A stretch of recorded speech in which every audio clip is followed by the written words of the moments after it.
Liverpool, England.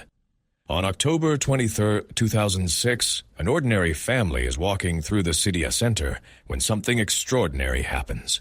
Ryan McKenna, a boy of just 5 years old, stops abruptly in front of a music store. His eyes fixate on the giant Beatles poster hanging in the shop window. "Mom, this is me when I was famous." Mother Sarah McKenna laughs nervously. "Ryan, honey, it's the Beatles. This is a very old group." But Ryan doesn't move. He points directly at John Lennon in the photograph and repeats with frightening conviction, "No, Mom, that's me. I was famous and I sang for a lot of people, and they screamed really loudly." Sarah feels a chill down her spine. How could a 5-year-old boy know the Beatles?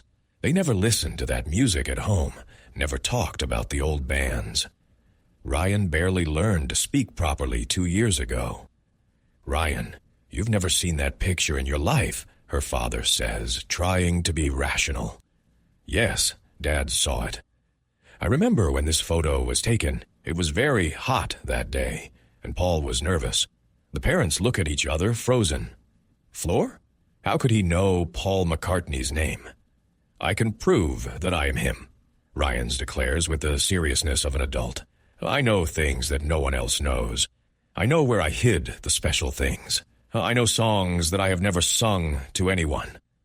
Sarah takes her son's hand, trying to calm herself down. "Let's go home, Ryan." "Okay, Mom, but one day you will believe me. I promise. What you are about to hear is considered by reincarnation experts to be the most documented and astonishing case ever recorded.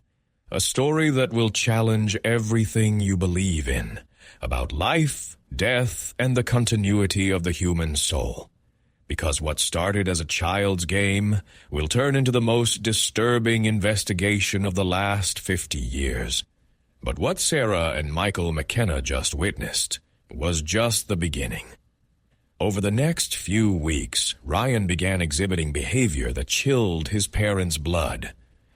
At home, a 5-year-old boy began to hum complex melodies that he had never heard before. When Sarah asked him where he learned these songs, Ryan replied, "Of course. I wrote them when I was big." The first truly alarming incident occurred during a family dinner. Ryan was playing with his toys when he suddenly started speaking perfect English with a 1960s Liverpool accent. His parents looked at each other in confusion. Ryan barely babbled a few words of basic English that he had learned in kindergarten. "I lived in a big white house with Yoka," he muttered, moving his little toy cars. "She had long black hair and always wore white clothes." Sarah stood up from the table, trembling. "Ryan, where did you get those words? Who is Yoka?" Ryan looked at her with eyes that seemed too old for his face. "She was my wife. Mom, I miss her so much." But the most chilling revelation came a week later.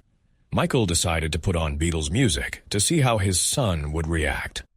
When the sound of "Here Comes the Sun" came on, Ryan ran to the stereo system and screamed, "Turn it off! Turn it off! George plays my guitar." The parents were left paralyzed. How did a 5-year-old know that George Harrison played guitar on that song, and why did he call it his guitar? Ryan began to cry inconsolably. Between sobs, he repeated, "I wrote that song. I wrote it for Julian." Sarah picked Ryan up, but he continued to cry. "Mom, why can't I play my instruments? Where are my guitars? Where is my white piano?" That night, the parents couldn't sleep. What was happening defied all logic. Their 5-year-old son not only knew details about John Lennon, but he talked about him as if he were him. But the worst was yet to come. 3 weeks after the music incident, Sarah McKenna made a decision that changed everything. Desperate to understand what was happening to her son, she decided to take him to the Beatles Museum in Liverpool. Her plan was simple. If Ryan truly believed he was John Lennon, this place would put an end to the fantasy once and for all. On the morning of November 18th, 2006, The McKenna family walked through the museum gates. Ryan walked calmly, holding his mother's hand, showing no signs of particular recognition. But everything changed when they reached the first exhibition hall. Ryan let go of his mother's hand and ran to a specific display case. His small hands pressed against the glass as his eyes filled with tears. "This is my guitar," he shouted, pointing to the 12-string Rickenbacker. "I bought it in New York in 1964. She has a scratch here," he said, pointing exactly where. Years later, experts would confirm that a small mark had existed. Museum director Thomas Mitchell approached with curiosity. "Baby is John Lennon's guitar, but it has no visible scratches." Ryan looked at him with eyes full of tears. "Yes, I have. It appeared under the second string when I dropped it in the Ebbsfleet Road studio during the recording of Norwegian Wood." Thomas felt a shudder. This particular detail was not in any book, was not in any official biography. This was information that only John Lennon, George Martin, or sound engineers could know. But Ryan did not stop there. He headed straight for another section of the museum, as if he had walked these corridors 1,000 times before. He stopped in front of a black and white photograph of the Cavern Club. "We've played here 292 times," he muttered. "The stage was very small and it was always very hot. Paul always complained about the smell." Sarah came up, trembling. "Ryan, how do you know this?" "Because I was there." "Mom, look." He pointed to a specific corner of the photograph. "This is where I always left my harmonica between songs. Pete was always pushing it, and it really irritated me." Thomas Mitchell worked at the museum for 15 years. He had memorized every biography, every book, every document about the Beatles, but he had never read about the harmonica in that particular corner. Never seen this information documented anywhere. "Boy," Thomas said in a trembling voice, "what are you eating? Can you tell me anything else about the Cavern Club?" Ryan looked at him and replied with the seriousness of an adult. "The toilet was always broken, and you had to climb a very steep flight of stairs to get out. Brian Epstein discovered us on November 9th, 1961, but he had seen us before. He pretended it was the first time." Ryan's parents and Thomas looked at each other in absolute silence.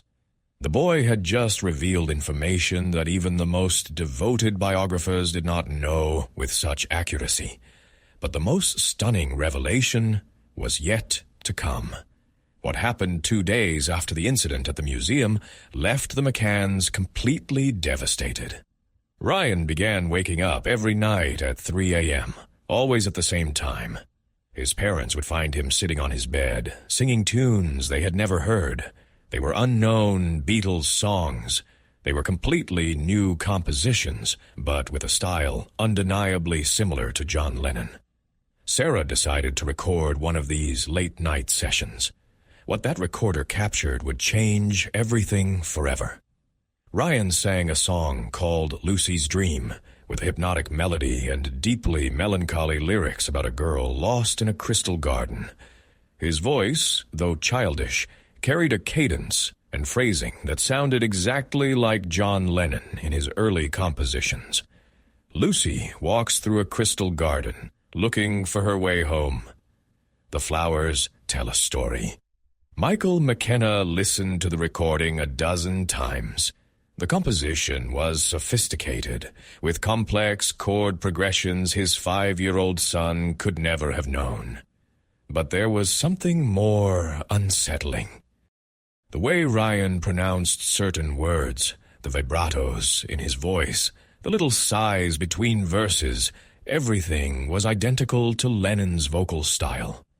Desperate for answers, Michael contacted Dr. James Harrison, a musicologist specializing in the Beatles at the University of Liverpool. He sent the recording without revealing who sang it. The response, Dr. Harrison's, arrived 48 hours later and left them stunned. "Dear Mr. McKean, the composition you sent me is extraordinary, The harmonic progressions match the style of John Lennon's compositions between 1962 and 1963. Even more amazing, I found references to this song in my archives. There is an entry in Paul McCartney's personal diary, dated August the 23rd, 1963, where he mentions that John had worked on a song about Lucy and the Crystal Gardens, but discarded it, considering it too personal. The parents looked at each other in absolute silence. Their 5-year-old son had come up with a song that John Lennon had written 43 years earlier, but which had never been officially recorded. But that was only the beginning.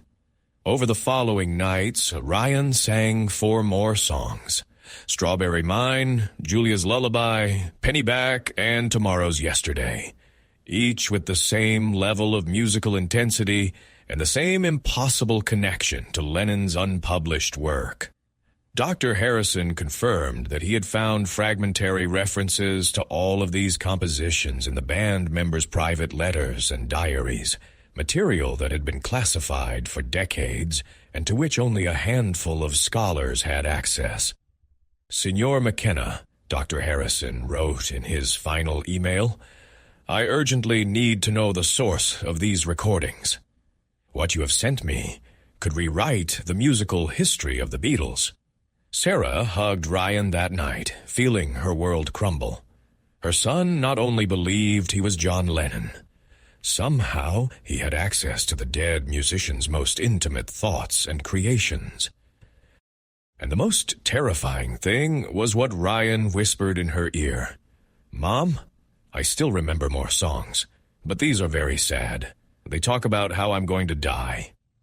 Ryan's behavior took an even more disturbing turn when his obsession with a woman he'd never met began, Yoko Ono. It all started on December 2nd, 2006, when Ryan woke up crying inconsolably at 3 a.m. Between sobs, he repeated over and over, "Where is Yoka? Why doesn't she come for me? She promised that we would always be together." Sarah tried to calm him down, but Ryan was inconsolable. "Oh, she has really long black hair, and she always wears white dresses. She lives in our big house with lots of windows. Why isn't she here with me?" My parents looked at each other worriedly. Ryan had never seen a picture of the Yoka at home. They didn't have Beatles CDs, books, or documentaries. How could he describe John Lennon's widow so specifically? But the most chilling thing happened that same afternoon.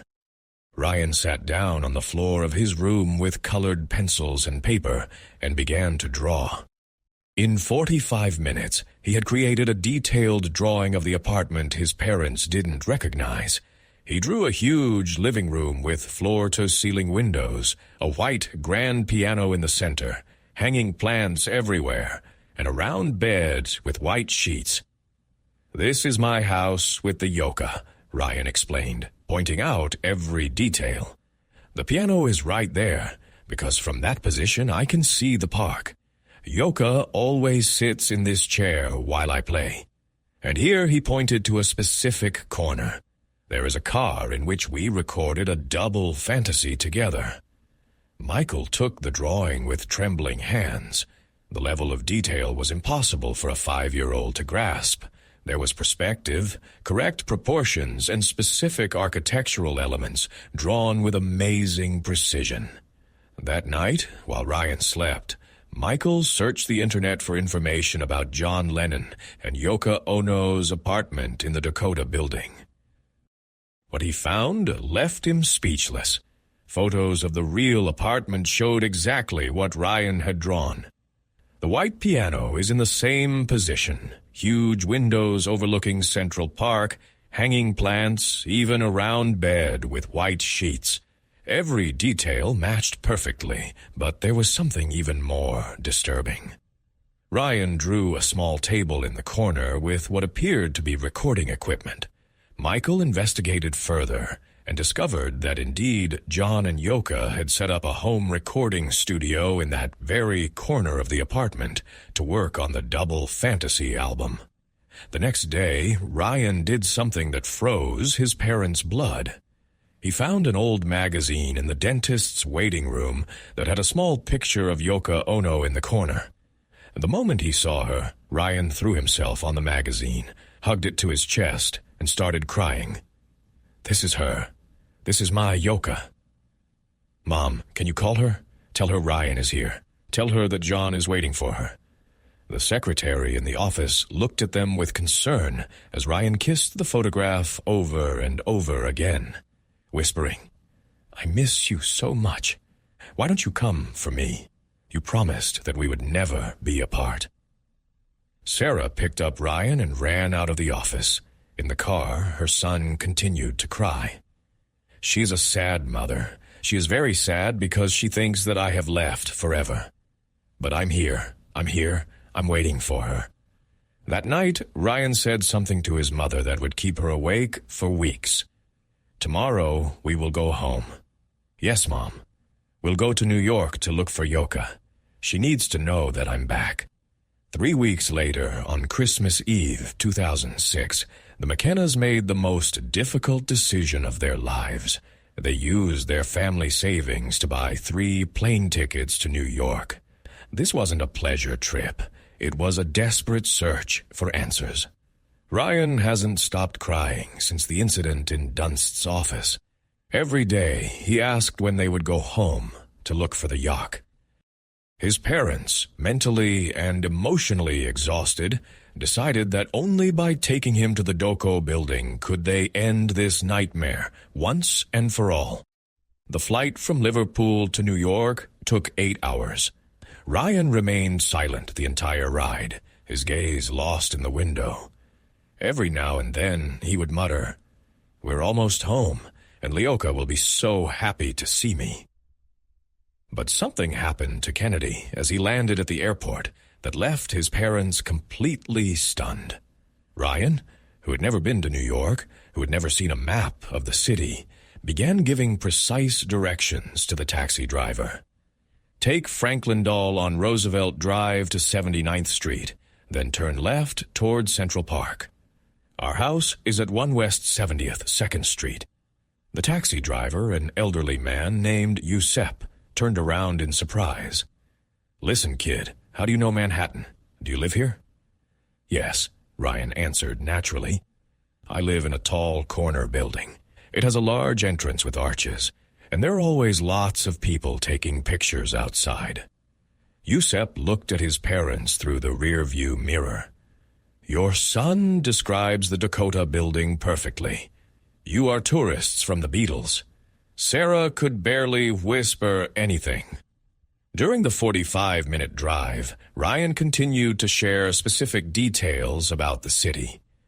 "There are the strawberry fields," he pointed out as they drove past Central Park. "I always walked there with Yoko. She liked the mornings because there were fewer people." When the taxi stopped in front of the Dakota building, Ryan jumped out of the seat and ran towards the main entrance. His small hands touched the stone arches as he whispered, "I'm home, I'm home." Michael paid the taxi driver with trembling hands. Giuseppe walked up and said quietly, "Sir, I've been a taxi driver in New York for 30 years. I've driven thousands of tourists to the Dakota building, but I've never, ever seen anyone react like this. Your son knows this city as if he's lived here his whole life." Sarah walked up to Ryan, who was standing in front of the building's entrance with tears streaming down his cheeks. "Mom," he said in a broken voice, "why can't I get in? This is my home. I live here with Yoka." At that moment, the building's partier, an African-American man in his 60s, approached curiously. "Are you okay?" "The child looks very upset." Ryan looked up and stared at the doorman. "You're new. I don't know you. Where's Harold?" "Harold always greets me when I come in." He felt goosebumps at the port. Harold was at the Dakota Buildings port in the 70s and died in 1995. Only the oldest residents and some obsessive John Lennon fanatics knew this detail. "Baby," he asked then, his voice shaking, and soon, "how do you know about Harold?" Ryan looked at him with eyes full of nostalgia. He always took care of us when Yoka and I came over late at night, gave me mints, and asked about my songs. The partier remained speechless. The details Ryan had just mentioned about Harold were absolutely accurate, but impossible for a 5-year-old to know. From Liverpool. But what Ryan did next left everyone paralyzed. Ryan slowly walked to the entrance of the building before the cat and placed his small hand on the plaque next to the door. His lips began to move silently, as if he were praying. Suddenly, in a voice that wasn't his own, he began to sing. Imagine there's no heaven. It's easy if you try. But it wasn't the low voice of a 5-year-old. It was a deep, mature voice with an inimitable Liverpool accent from the 60s. Sarah felt her legs tremble. Michael quickly pulled out his mobile phone and started recording. Ryan continued singing the entire song with impossible technical perfection. His breathing, his pauses, the way he pronounced each word were identical to John Lennon's original recordings. But there was something more disturbing. He sang with tears streaming down his cheeks, as if each verse caused him deep pain. When he finished, Ryan fell to the ground and began sobbing inconsolably. "I don't want to sing." "This song," he muttered. "This song scares me. It always scares me when I sing it." The party building's Dakota, who witnessed the entire scene, approached with tears in his eyes. "In my 30 years of working here, I've seen thousands of John Lennon imitators. But this is not imitation. This kid sings just like him, just like him." That night, the McKenna Hotel played the dozen recording. Once, Michael sent the audio to Dr. James Harrison in Liverpool without explaining the circumstances. The answer came within 6 hours. "Mr. McKenna, I just listened to your recording, and I urgently need information about who performed it. I have subjected it to audio spectrographic analysis, and the vocal structure is identical to John Lennon's 1971 recordings.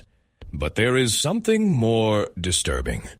The emotional interpretation of the song is exactly the same as the version Lennon recorded in his apartment in Dakota in 1980, 2 weeks before his death. This recording has never been published, and only one copy exists in Yoko Ono's personal archives." Sarah read the letter with trembling hands. Her son not only sang like John Lennon, he sang like him in his last days, with a foreboding melancholy that made the blood run cold. On the morning of December 26, 2006, Ryan woke up screaming at 4 a.m. His parents ran to his hotel room and found him sitting on the bed, drenched in cold sweat, his eyes wide with terror. "Mom," he whispered in a trembling voice, "I dreamed about that man again, the man who will hurt me." Sarah sat down next to him. "Ryan, honey, it was just a nightmare." "It's not a nightmare, Mom, it's a memory." Ryan hugged his mother, shaking. "This is a fat man with thick glasses. He has a book in his hand, and he asks me to sign it. But his eyes are full of fury." Michael approached with concern. "Ryan, what book did the man have?" "This was my book."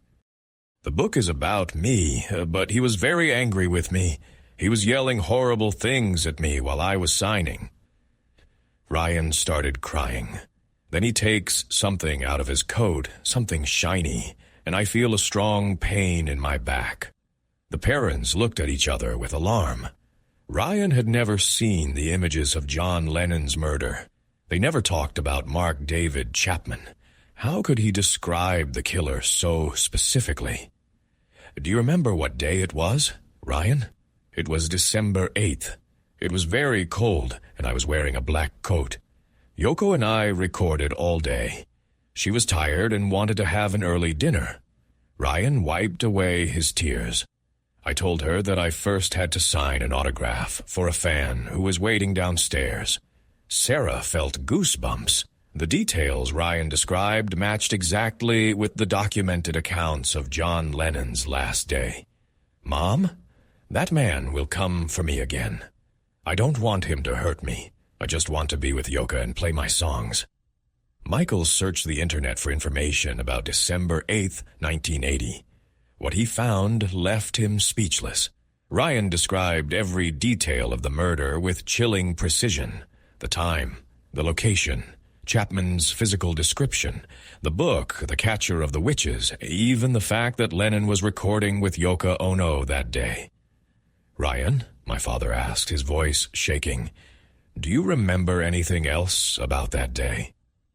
Ryan looked at him with eyes full of sadness. "I remember that before I went down to sign an autograph, I kissed Yoka and told her that I loved her. I had a feeling that something bad was going to happen, but I thought it was just my imagination." He paused and whispered, "I wish I had listened to that voice that told me not to go down." 3 days later, the impossible happened. Through Dr. Harrison's contacts in Liverpool, the McKenns managed to arrange a meeting with Yoko Ono at her apartment in the Dakota Building. Yoka, then 73, agreed to meet the child after listening to recordings of John's lost songs. On December 29, 2006, at 3:00 p.m., the McKeans entered the apartment Ryan had drawn with eerie accuracy months earlier. Ryan walked calmly, as if he had walked through these corridors 1,000 times. When he saw Yoka waiting for him in the main room, Ryan froze in his tracks. His eyes filled with tears, and in a broken voice he whispered, "Yoka, my love, I missed you so much." Yoka, who had maintained a skeptical expression up until this point, felt her legs tremble. The way Ryan looked at her, the tone of his voice, the tenderness in his eyes. It was all exactly how John had looked at her in the last days of his life. Ryan walked over slowly and took the hands of his yaks. "Why are you so sad? I can see it in your eyes. You've cried a lot since I left." Tears began to flow down the yak's cheeks. No one had spoken to her like that in 26 years. No one had captured the deep sadness she carried inside with such precision. "Here, do you still have a white piano?" Ryan asked, looking exactly at the place where it stood. "Can I play you the song I never got to finish for you?" Ryan went to the piano and began to play a melody that Yoka had never heard, but which sounded uniquely like John's composition.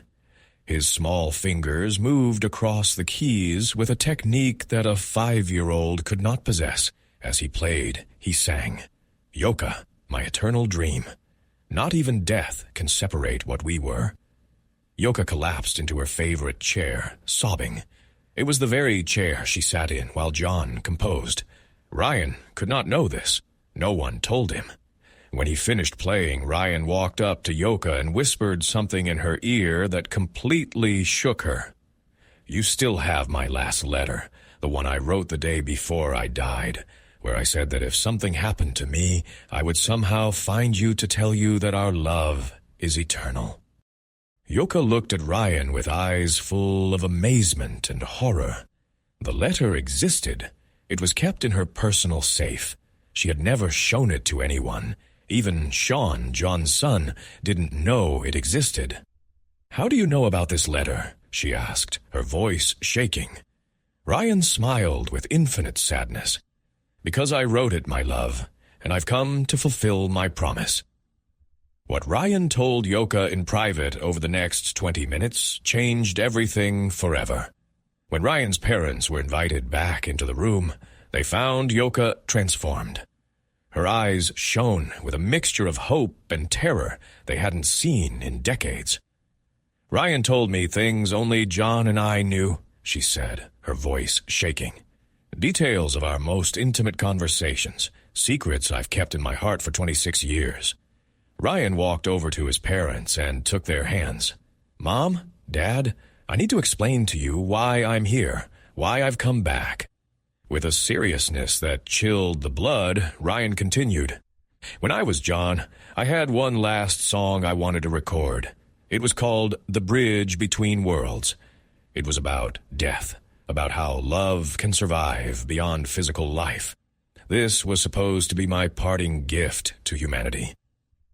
He walked back to the piano and began to play a melody of supernatural beauty. His voice, now fully transformed into the voice of John Lennon, filled the apartment. The song lasted exactly 4 minutes and 17 seconds. When he finished, Ryan turned to everyone present. "This song must reach the world. This is my final message."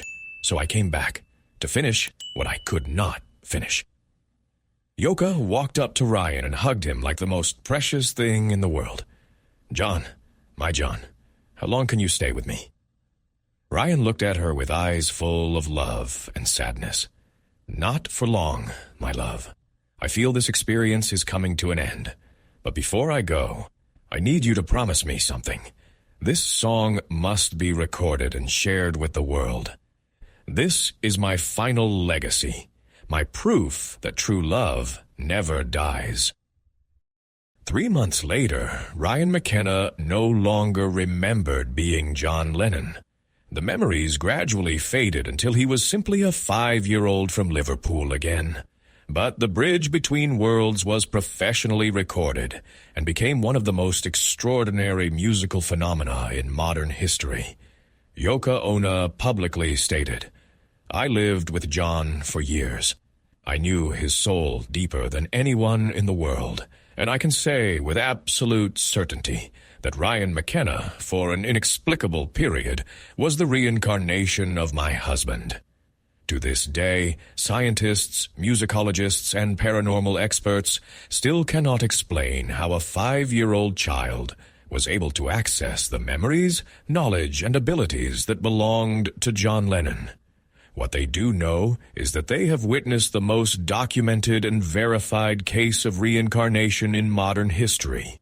And Ryan McKenna, now a normal teenager, sometimes wakes up humming tunes he doesn't remember learning, with an inexplicable nostalgia for a woman named Yoka and the New York apartment he calls home.